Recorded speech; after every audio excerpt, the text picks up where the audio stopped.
Informasi pertama, saudara, kericuhan mewarnai laga Persib versus Ratchaburi FC. Sanksi berat pun kini menanti Persib.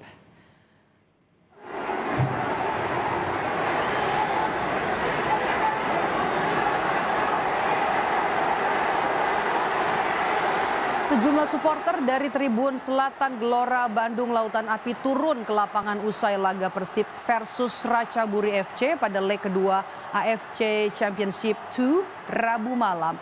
Usai laga, para pemain Ratchaburi dan juga wasit berlarian menuju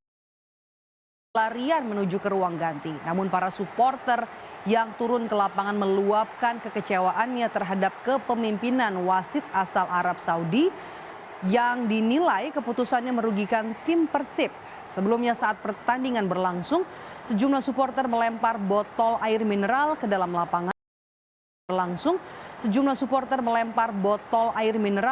lapangan. Dan juga menyalakan petasan.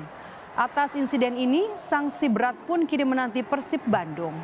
Menanggapi sanksi tersebut, Persib akan melayangkan protes resmi ke AFC terkait kepemimpinan wasit asal Arab Saudi.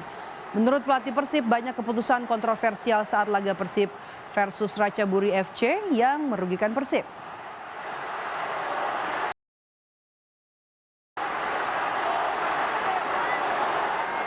Unfortunately, I cannot talk because I have long list to talk, not only about car, about many things. But we will send this officially to FC. I believe they will reply. We will look into it, but nothing will change. Nothing will change. We are eliminated. I think that problem was the first match. In first match, we were not up to the level. Doesn't matter what. Now we are focused here in the league. Masih dari Bandung, saudara, Polda Jawa Barat menggerebek sebuah pabrik pembuatan mie di kawasan Cilawu,